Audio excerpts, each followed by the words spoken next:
And it allowed the rape of a generation of our daughters at what we now call grooming gangs. And then they turned a blind eye to it. They turned a blind eye and allowed kids to be raped because they were scared of being called racist. Tommy Robinson's new revelation sends shockwaves through Starmer's camp. The moment this dropped, everything shifted. Because while most people were scrolling through the usual drama of British politics, something heavier, something more emotionally charged, was building quietly in the background. And then suddenly it was out there. Tommy Robinson stepped forward with a disclosure he says he's been holding on to for a while, and the impact was immediate. You could practically feel the internet tilt for a second. Comments exploded. Notifications everywhere. And people were saying, wait, what does this mean for Starmer? What does this mean for the Labour narrative right now? So let's get into it, because this moment didn't just spark debate. It shifted the entire tone of the conversation around Britain's political direction. Robinson posted the video late in the evening, almost casually, almost like he wasn't expecting it to blow up the way it did.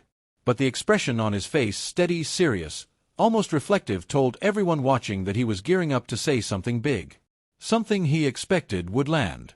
He leaned forward, paused, let the silence sit there, and then said, "People need to understand what's really happening around Starmer. Not the speeches, not the press statements, the mood." That was the word he used, the mood. And instantly, viewers started paying attention. Now, to be clear, he didn't accuse Starmer of anything unlawful or scandalous. He didn't claim secret wrongdoing. What Robinson focused on was perception, tone, authenticity, the emotional climate surrounding political leadership in the UK. But the way he framed it, the weight behind his voice, that's what made it hit so hard. Robinson argued that Starmer, despite his polished persona and controlled delivery, has been struggling to resonate with people on the ground. He described what he sees as a growing sense of uncertainty, a feeling that Starmer's speeches land but don't connect. He said, "People don't feel seen.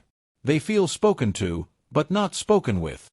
And those words, that phrasing, instantly set the comment sections on fire. Within minutes, clips of that exact sentence were trending. One viewer wrote, "Honestly, this is the first time someone has said what I've been thinking." Another said, "This is exactly why voters don't trust politicians anymore. They sound like they're reading scripts, not talking to people." But Starmer supporters pushed back fast. A Labour member tweeted, "We've had years of chaos. Calm leadership is what the country needs." Another added, "Robinson is just projecting his own frustrations. Starmer is steady, and that's the point." And that's what makes this so interesting. Robinson didn't talk about policy. He didn't question decisions. He talked about energy, about presence, about whether the country feels genuinely connected to the man who wants to lead it. And that's a vulnerability no political leader likes being confronted with. Political analysts jumped into the conversation almost immediately. One columnist from a UK paper wrote, "You can dismiss Robinson's tone, but you can't dismiss the question he's raising. Does Starmer feel relatable to the average voter?" Another analyst put it more directly, "This is a pressure point Labour has been quietly grappling with. Robinson just dragged it into the spotlight." Some insiders even chimed in anonymously, hinting that internal conversations about Starmer's relatability have been happening for a while. A Labour advisor reportedly said, "Starmer is competent. He's stable. He's predictable. But the emotional connection, that's the challenge. We've known that." Another insider described it as a gap we can't ignore forever. But here's where the shockwaves really came from. Robinson suggested that this disconnect might not just be a minor flaw, but a defining issue for Starmer going into the next political cycle. He said, "If people don't feel him, they won't follow him." A simple line, but heavy. And instantly, social media erupted again. Some users defended Starmer passionately, insisting that relatability isn't everything stability is. Others argued that politics has changed, and emotional connection is now one of the biggest currencies in leadership.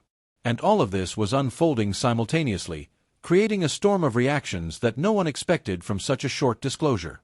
The timing only amplified the impact. Labour has been positioning Starmer as the calm, competent answer to years of turbulence. They've been shaping him as the steady hand the country can rely on. But Robinson's comments tapped into something deeper, something people feel but often can't articulate. A sense of distance, a quiet uncertainty, a question about whether Starmer truly feels like someone who understands the emotional landscape of ordinary life. And because Robinson said it out loud, the topic is now everywhere. Even political podcasts weighed in. One host said, "This is going to be talked about for days. Not because it's a scandal, but because it hits at the heart of the leadership debate." Another said, "The emotional disconnect narrative is dangerous for any leader. Once people start believing it, it sticks." That's the ripple effect. That's why this moment went viral. This wasn't about evidence or documents or exposures. It was about tone, identity, relatability, the human side of politics that often gets ignored in policy debates. And now the question everyone is asking is, what happens next? Does Starmer adjust his communication style? Does Labour try to reinforce his image with more emotional outreach? Does the critique fade? Or could it become the political conversation that shapes the next chapter of UK politics? Because once a narrative like this takes hold, even softly, it begins to influence how people interpret everything. Every speech, every public appearance, every interview, every moment. This disclosure, whether people agree with it or not, has pushed Starmer into a different kind of spotlight. One that's less about politics and more about humanity. And if this is just the beginning, if this is the first crack in a much bigger conversation, then the road ahead may become far more unpredictable. One thing is clear. People are watching. People are talking. And the emotional temperature of British politics has just changed dramatically.